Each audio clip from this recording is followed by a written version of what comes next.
Hello mga kapatid, congratulations pala kay Diwata sa dami ng blessings na natatanggap niya at dito rin kay Rosmar dahil capable siya na magbigay ng ganyang blessing, kumbaga through her pinadaan ng Panginoon yung blessing.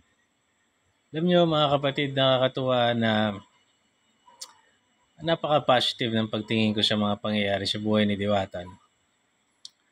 Unang-una nagkakaroon ng matinding exposure yung kanyang negosyo because collab yung mga artists sa kanya, yung mga vloggers sa kanya, no?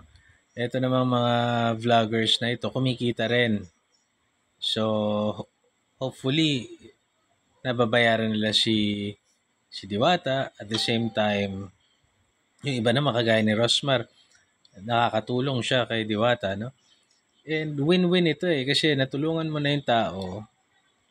And si Rosmar naman, libreng ano rin yan, marketing sa sarili niyang negosyo, libreng yung mga nagtrabaho sa corporate world, yung mga image building or PR, public relations, no? Or yung makakatulong din yan sa enterprise at mga negosyo ni Rosmar at sa kanya rin bilang isang personality.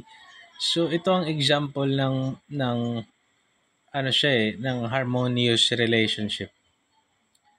Huwag nating sabihin na yung mga nakikipag-collab lang sila basta kay Diwata, sinasakyan nila si Diwata. No, kasi nakakatulong din sila kay Diwata. And in return, nakakatulong din si Diwata sa kanila. So, symbiotic relationship siya wherein napaka-harmonious, nagkakatulungan yung dalawa. Pero dito, kumbaga marami, hindi ko kasi alam talaga yung story ni Diwata pero nakapanood ako ng clip niya wherein parang naghahanap buhay siya tapos sinita siya ng MMDA ba yun o sino mang nanita sa kanya, no? And ang balik naman, ang ganda. Sobrang ganda ng balik. So, ito ang magandang gawin ng mga content creators, no?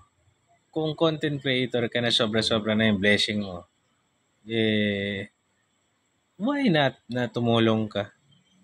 And ako hindi rin masamang gawing content yun at pagkakitaan mo rin kasi at that point, di naman na kailangan ni Rosmar kumita masyado from collab-collab o ano eh.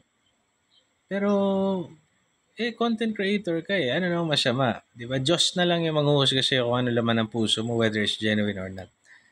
Pero ako, as long as nakikita ko may natutulungan, walang naaapakang tao, nakakatulong on both sides, talagang hangang-hanga tayo dyan at inggit na inggit tayo at hangad natin na lalo silang pagpalain sa kanilang mga na-accomplish.